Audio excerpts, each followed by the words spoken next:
मेरा नाम ताबिश है। मेरी उम्र 19 साल है और मैं पाकिस्तान के शहर लाहौर का रहने वाला हूँ और पढ़ाई के सिलसिला में चाचा के घर में मुकीम हूँ। घर में मेरी चचा और उनकी एक बेटी, टोटल हम 4 फर्द हैं। चाचा बैंक ऑफिसर हैं, जबकि चची एक हाउसवाइफ है। चची की उम्र 43 साल है और चाचा की उम्र 52 साल है। मारिया की उम्र 22 साल है। चाचा का नाम साकी है। वह बहुत ही सख्त तबीयत के पर बहुत ही प्यार करने वाले हैं। चची का नाम सदिया है और वह बहुत ही सादा तबीयत की औरत हैं। चची की शादी तालीम के फौरन बाद हो गई थी। चची चाचा को दिलो जान से प्यार करती है और चाचा की बहुत ही वफादार हैं। उनका चाचा से प्यार और वफा देख के हमेशा ऐसा लगा कि उनकी चाचा से शादी को कुछ ही दिन हुए हैं और मारिया डॉक्टर बन रही है। खैर, जिंदगी अच्छी गुजर रही थी। चाचा के घर में एक रूम नीचे और साथ में ड्राइंग रूम और डाइनिंग नीचे है। नीचे के रूम में चाचा, जबकि ऊपर 2 रूम्स हैं, एक मेरा और दूसरा मारिया का। एक दिन मैं अपनी रोज की रूटीन की तरह रात को अपने रूम में सोया हुआ था कि मेरे रूम के डोर पर दस्तक की आवाज से मेरी आंख खिल गई। मैंने टाइम देखा तो रात के 12 बज रहे थे। मैं परेशान हो गया और दिल में सोचा कि इस टाइम कौन और क्यों आया है। मैंने जाकर डोर खोला तो सामने मारिया खड़ी थी और उनके चेहरे पर बहुत परेशानी थी। मैंने पूछा, मारिया खैरियत तो है ना, अब परेशान लग रही है। मारिया ने कहा कि ताबिश, मैंने बहुत डरावना ख्वाब देखा है जिससे मैं बहुत डर गई हूँ। मुझे नींद नहीं आ रही कि रूम में बहुत डर लग रहा था, इसलिए तुम्हारे रूम में आ गई हूँ। क्या मैं यहाँ सो सकती हूँ? मैंने कहा, जी मारिया, आए ना, यहाँ सो जाएं। परेशान ना हो। मैंने मारिया को पानी पिलाया। वह दूसरे बेड पर लेट गई और मैं भी अपने बेड पर लेट गया। हम बातें करते करते सो गए। सुबह जब मैं उठा तो मारिया तब तक अपने रूम में जा चुकी थी और मैं भी उठा और तैयार होने लगा। तैयार होने के बाद नीचे नाश्ते के टेबल पर जा पहुंचा तो मारिया भी तैयार होकर नाश्ता कर रही थी। चची और चचा भी नाश्ता कर रहे थे। मैंने सबको सलाम किया और नाश्ता करने लगा।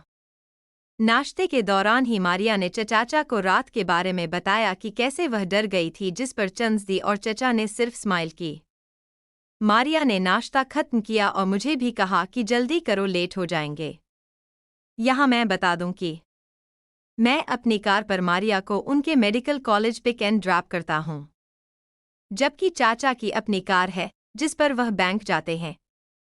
मैंने जल्दी से नाश्ता खत्म किया और उठा, अपनी किट उठाई और मारिया ने अपनी बक्स। हम कार में बैठने के बाद अपनी मंजिल की तरफ रवा दवा। कॉलेज पहुंचने तक हम दोनों के दरमियान रोज की तरह नॉर्मल गुपशप होती रही। फिर मैंने मारिया को उनके कॉलेज उतारा। मारिया मुझे बाय बोलते हुए टाइम पर दोबारा पिक करने की ताकीद करते हुए कार से उतरी और कॉलेज के अंदर जाने लगी तो मारिया को गौर से देखने लगा कि इतने में पीछे से किसी कार का हार बजा और मैं दोबारा होश में आया कि मैं रास्ता रोक के खड़ा था। मारिया कॉलेज के अंदर जा चुकी थी और मैं भी अपने कॉलेज की तरफ चल पड़ा। आज मेरा कॉलेज में दिल नहीं लग रहा था। मारिया दिमाग से उतरती तो दिल भी लगता ना। बस यही इंतज़ार था कि कॉलेज खत्म हो और मैं मारिया को पिक करने पहुंचे। यहाँ मैं मारिया का मुकम्मल हुलिया भी बता दूं। मारिया इतनी प्यारी है जैसे कुदरत का कोई करिश्मा हो। मारिया के बाल ब्लैक और लंबे लंबे और सिल्की सिल्की हैं। आंखें बहुत प्यारी और बड़ी बड़ी हैं। रंग बहुत ज्यादा सफ़ेद। चेहरे पर प्यारी सी नाक और हंट पिंक कलर के, ना बहुत पतले ना बहुत मोटे, और कद 5 फुट 6 इंच है। मैं भी एक स्मार्ट लड़का हूँ। मेरा कद 5 फुट 9 इंच है। रंग सफ़ेद परकशिश आंखें हैं। मैं मारिया की सोचों में गुम था कि इतने में किसी ने आकर मुझे पीछे कंधे से पकड़ के हल्का सा झंझोड़ा और कहा कि जनाब, आज किधर खोए हुए हो? मैंने पीछे की तरफ देखा, स्माइल की। यह मेरी फ्रेंड पिंकी थी। पिंकी और मैं बचपन से एक ही स्कूल में थे। अब कॉलेज भी एक ही था। पिंकी मेरी एक ऐसी दोस्त थी जिससे मैं हर बात शेयर करता था और वह भी अपनी हर बात। मुझसे शेयर करती थी। मेरे और फ्रेंड्स भी, पर जितनी क्लोज पिंकी थी इतनी और कोई नहीं थी। हाँ जनाब, कहाँ खोए हुए हो? मैंने कहा कुछ नहीं, बस ऐसे ही। पिंकी ने बहुत इस्रार किया, पर अब जाहिर है मैं इसे अपने ख्यालात बताकर मायूस तो नहीं कर सकता था।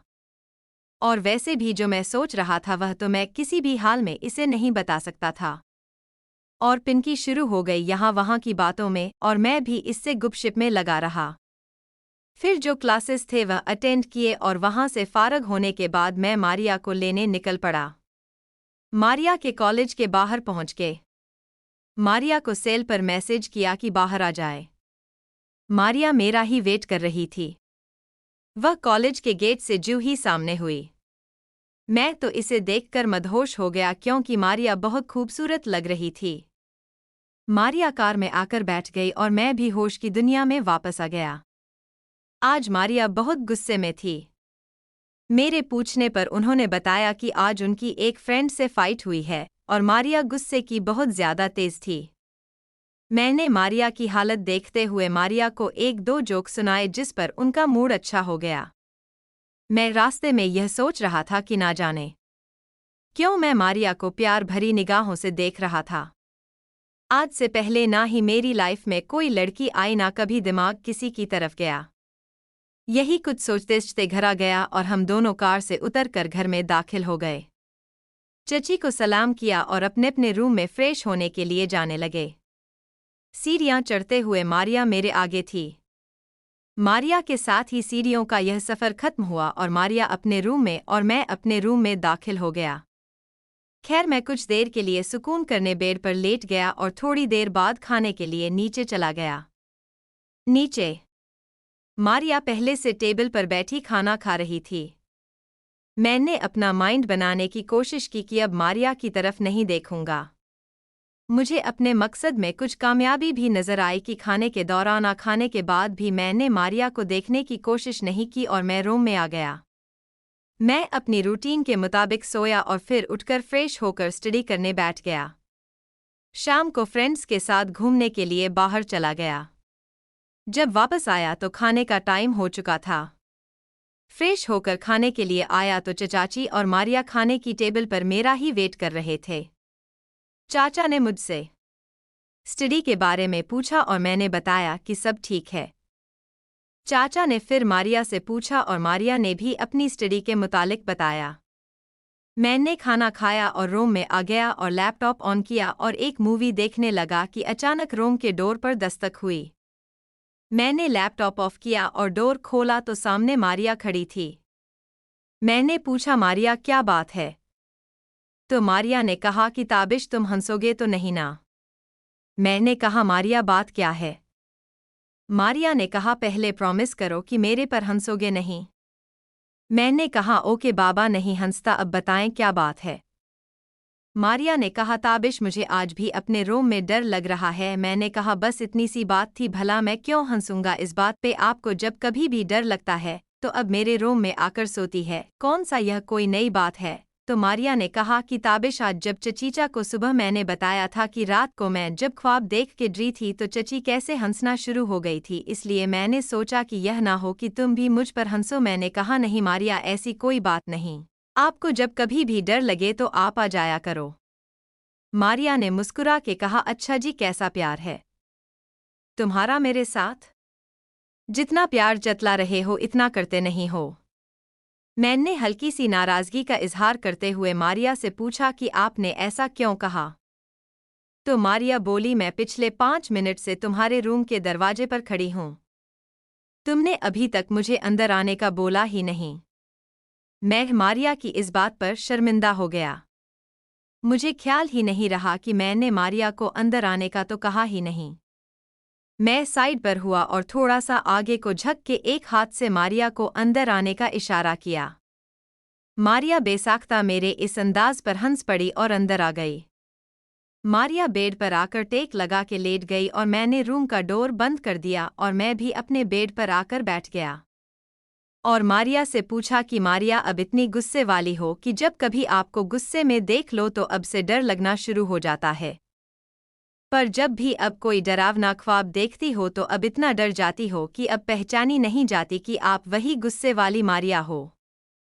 मारिया मेरी इस बात पर हंस पड़ी और कहा कि मुझे खुद नहीं पता कि इसकी क्या वजह है, पर जब भी वजह मालूम हुई तुम्हें ज़रूर बताओगी। अच्छा अब ज़्यादा बातें नहीं करो और मुझे सोने दो। और तुम क्या करोगे अभी? मैंने कहा कि मारिया मैं थोड़ी देर स्टडी करूंगा फिर सो जाऊंगा। तो मारिया ने कहा कि ओके मैं सोने लगी हूं। तुम लाइट ऑफ करो और अपना टेबल लैंप ऑन करके स्टडी कर लो। मैंने ऐसे ही किया और मारिया थोड़ी ही देर में सो गई। मैंने स्टडी का मारिया को झूठ बोला था। मैं असल में मारिया पे यह इंप्रेशन जमाना चाहता था कि मैं रात को देर तक पढ़ता हूं। स्टडी खैर खाक करनी थी। मैं बस थोड़ी देर बुक के पेज टर्न करता रहा, फिर बुक बंद किया और लैपटॉप ऑन कर लिया और इंटरनेट यूज करने लगा और कुछ देर इंटरनेट यूज करने के बाद आकर बेड पर सो गया। सुबह में जब उठा तो मारिया अपने रूम में जा चुकी थी और मैंने टाइम देखा तो मैं कॉलेज के लिए काफ़ी लेट हो रहा था। मैं उठा और तैयार होकर नीचे पहुंचा। चची चाचा और मारिया नाश्ता कर चुके थे और मारिया मेरा ही वेट कर रही थी। जो ही मारिया की मुझ पर नज़र पड़ी, उन्होंने कहा आज लेट हो गए हो, रात को देर तक स्टडी करते रहे हो। मैंने कहा जी मारिया रात को देर तक बैठा पढ़ता रहा इसलिए आँख नहीं खिली। मारिया ने कहा शाबाश ऐसे ही दिल लगा के पढ़ते रहना। मैंने दिल में कहा कि मारिया ऐसे ही दिल लगा के पढ़ूंगा क्योंकि अब यही पढ़ाई तो मेरी जिंदगी बन चुकी है। और अब जल्दी से नाश्ता करो, मैं भी लेट हो रही हूं। आज कॉलेज में एक फंक्शन है, इसकी जाकर थोड़ी तैयारी भी करनी है। मैंने चचीचा को सलाम किया और नाश्ता करने लगा और मारिया टीवी पर कोई मॉर्निंग शो देखने लगी। मैं नाश्ता करते करते साथ साथ मारिया को भी चूर नज़रों से देख रहा था। मारिया ने आज रेड कलर का ड्रेस पहना था जो मारिया पर बहुत सूट कर रहा था और मारिया बहुत प्यारी लग रही थी। रेड ड्रेस में मारिया का रंग वाइट था जिस पर रेड ड्रेस बहुत जच रहा था। मारिया को देख के दिल कर रहा था कि मारिया को सामने बिठा के बस देखता ही रहूं और दिन हफ्ते महीने साल गुजर जाएं। बस मैं मारिया को देखता ही रहूं और अपनी नज़र ना हटाऊं उन पर से। पता नहीं मेरे साथ यह सब क्या हो रहा था। हर गुजरते दिन के साथ मेरे मारिया के बारे में ख्यालात और सोच ही बदलती जा रही थी। कहीं मुझे मारिया से मोहब्बत तो नहीं हो गई? यही यह सवाल मेरे दिल ने मेरे दिमाग पर टाइप किया। मेरे दिल में करंट लगना शुरू हो गया। हाँ, यह मोहब्बत ही तो थी। कॉलेज में मेरा एक बहुत अच्छा दोस्त था सैफ। वह हमारे कॉलेज की एक लड़की से बहुत मोहब्बत करता था और वह लड़की थी पिंकी, जो कि मेरी बेस्ट फ्रेंड थी। पिंकी सैफ को इस नज़र से पसंद नहीं करती थी जिस नज़र से सैफ पिंकी को पसंद करता था, पर पिंकी एक अच्छे दोस्त की नज़र से सैफ को ज़रूर पसंद करती थी। सैफ पिंकी को सच्चे दिल से चाहता था और सैफ ने ही एक बार मुझे बताया था कि जब अब दिन रात किसी एक ही शख्स के बारे में सोचना शुरू हो जाओ और इसके बाद आपके अंदर जब यह सवाल पैदा हो कि क्या आपको इस शख्स से मोहब्बत तो नहीं हो गई, तो समझ जाओ कि आप इस शख्स की मोहब्बत में दिल जान से